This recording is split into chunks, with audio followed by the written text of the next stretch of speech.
लालची चिकन वाला। सूरज का गांव में एक चिकन शॉप था, लेकिन पैसों के लिए वो बहुत ही लालची इंसान था। हमेशा वो कोई ना कोई हेराफेरी करते ही रहता था। एक बार महेश गुस्से से सूरज के पास आता है और वो कहता है, अरे सूरज, ये ले अपना चिकन और मेरा पैसा वापस कर दे। मैंने 1 किलो चिकन मांगा था, लेकिन घर जाकर देखा तो इसमें कम चिकन निकला था। अरे मैंने तो सही चिकन माप के दिया था, मेरी इसमें कोई गलती नहीं है। हो सकता है तुम चिकन ज्यादा पाने के लिए मुझ पर इल्जाम डाल रहे हो। चलो जाओ जाओ, मुझे मत सिखाओ।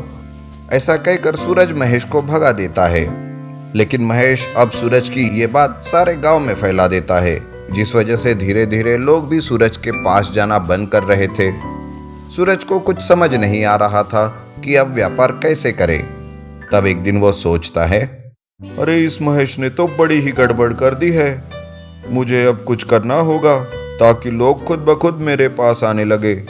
इस तरह सूरज सोचते रहता है कि तभी उसका एक दोस्त मदन, जो नाटक में काम करता है, वो सूरज के पास उससे मिलने के लिए आता है और वो उसे परेशान देखकर उसके परेशानी का कारण पूछता है।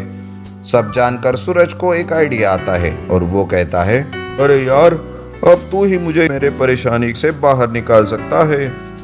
अरे यार, पर वो कैसे, और मैं कर भी क्या सकता हूँ? सूरज उसके कान में फुसफुसाता है। सूरज उसे सारा प्लान समझा के देता है। दूसरे दिन मदन साधु का रूप लेकर गांव में आता है। वो सीधे सूरज के पास जाकर कहता है, अलख निरंजन बच्चा, तुम्हारे दुख दूर करने आया हूं मैं। तुम्हारा व्यापार बहुत ही अच्छे से चलेगा बच्चा, और तुम्हारा चिकन लोगों की सेहत भी बढ़ाएगा। ये सुनकर सूरज साधु को प्रणाम करता है।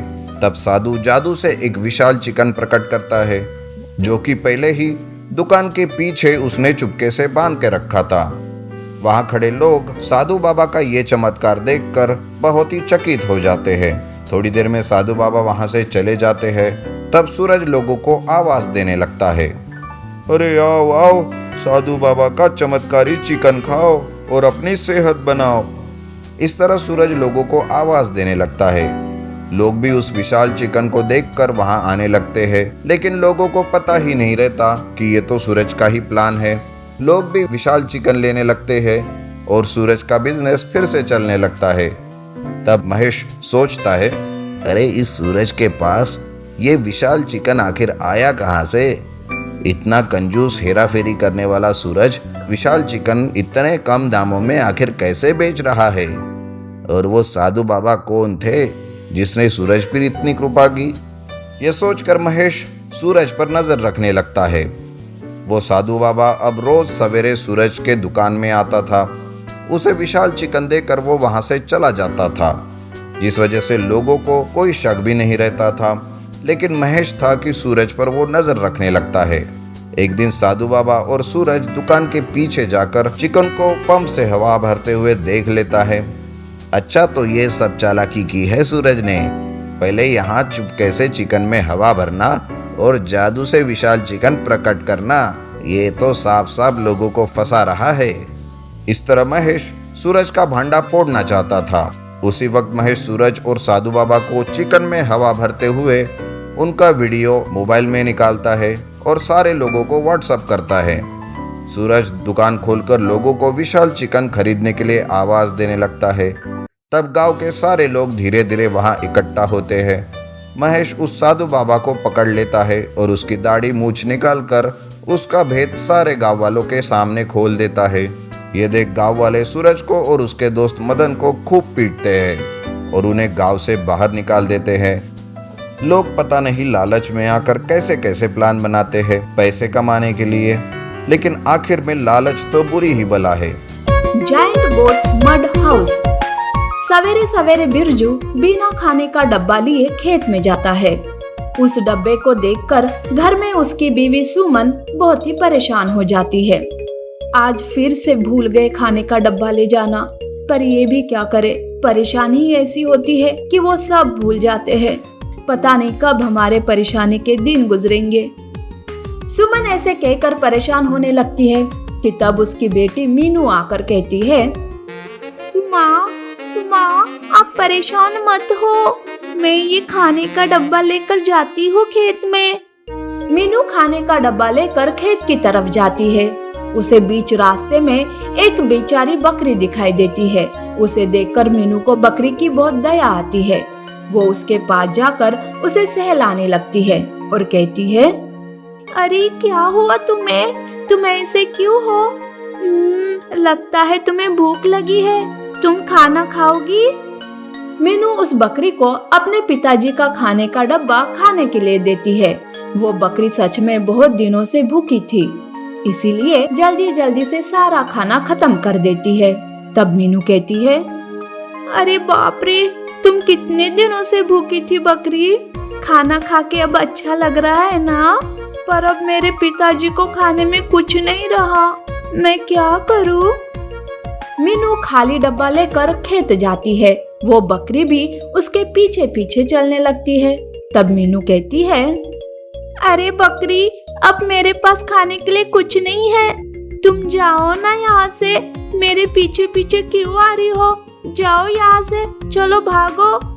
पर बकरी थी कि मीनू की बात नहीं सुनती और वो उसके पीछे पीछे खेत तक चली जाती है। खेत में जाते ही मीनू सारी बात अपने पिताजी को बता देती है। तब बिरजू कहता है, कोई बात नहीं बेटा, मुझे खाना नहीं मिला तो क्या हुआ, भूखी बकरी को तो मिला ना। तुमने तो ये बहुत ही अच्छा काम किया बेटा, और इसीलिए शायद ये तुम्हारे पीछे पीछे यहाँ तक आ गई। चलो अब जल्दी घर चलते हैं। वो बकरी भी उनके पीछे पीछे घर तक आती है। बकरी को देखकर सुमन कहती है, अरे ये किसकी बकरी ले आए आप लोग? अरे पता नहीं ये किसकी है, पर घर तक आई है तो रहने दो। जब इसका मालिक इसे ढूंढते हुए आएगा तो हम इसे उसे वापस कर देंगे। सुमन उस बकरी को अच्छे से देखने लगती है। बकरी के पैर पर उसे जख्म दिखाई देती है। सुमन बकरी को हाथ लगाकर देखती है और कहती है, सुनिए जी, इसके पैर पर तो चोट आई है और लगता है कि इसकी तबीयत भी ठीक नहीं है, हमें इसका अच्छे से ख्याल रखना होगा। उस दिन से वो तीनों भी उस बकरी का अच्छे से ख्याल रखना शुरू करते हैं। सुमन उसके पैर पर मरहम लगाती है, समय समय से खाना और पानी देती है। बिरजू तो खेत से आते वक्त उसके लिए हरी हरी घास भी लाया करता है और मीनू उसके साथ दिन भर खेलती रहती थी। अब वो बकरी उनके घर का एक हिस्सा बन गई थी। इस तरह से कुछ दिन निकल जाते हैं। एक बार बिरजू खेत से परेशान होकर घर आता है और सुमन से कहता है, अरे सुमन, हमारी सारी फसल को कीड़ लग गई है, अब तो सारी फसल बर्बाद हो जाएगी। हे भगवान, अब क्या करें? हमारे पास तो इतने पैसे भी नहीं है कि कीड़े मारने वाली दवा खरीदे। दिन रात खेत में मेहनत करते हो आप, पर कुछ भी हासिल नहीं होता हमें खेत से, सब बर्बाद हो जाता है। मुझे तो कुछ भी समझ नहीं आ रहा है सुमन। जमींदार भी पुराना कर्जा चुकाए बिना नया कर्जा देगा ही नहीं। वो दोनों अपनी हालत के लिए बड़े दुखी हो जाते हैं। उनका दुख देखकर वो बकरी एकदम से विशाल बन जाती है और कहती है, दुखी मत हो, मैं एक मायावी बकरी हूँ। मैं तो तुम लोगों की परीक्षा ले रही थी, चलो मेरे साथ, मैं सब कुछ ठीक कर दूंगी। बकरी तीनों को लेकर खेत में जाती है। बकरी अपनी जादू से सारी कीड़ को मार देती है। बिरजू की फसल फिर से लहराने लगती है। तब बिरजू कहता है, तुम्हारा बहुत बहुत शुक्रिया मायावी बकरी, पर तुम रहती कहाँ हो? तब बकरी और वो तीनों जादू से जंगल के बीचों बीच पहुंच जाते हैं, जहाँ पर एक मिट्टी का बकरी का घर बना हुआ था। उसे देखते हुए बकरी कहती है, मैं यहाँ रहती हूँ, इस घर में ढेर सारा खजाना है, तुम्हें जो चाहिए और जितना चाहिए वो ले सकते हो। बिरजू उस मिट्टी से बने बकरी के घर में जाता है, जहाँ पर सोना ही सोना रहता है। पर बिरजू अपनी आवश्यकता के हिसाब से ही वहाँ से सोना लेता है। तब बकरी बिरजू पर बहुत खुश हो जाती है और कहती है, बिरजू, तुम सच में बहुत ही अच्छे इंसान हो।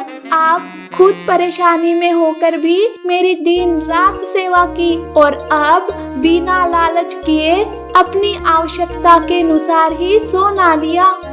मैं तुमसे बहुत ही खुश हूँ। अब जब भी तुम्हें कोई परेशानी आए तो तुम यहाँ चले आना।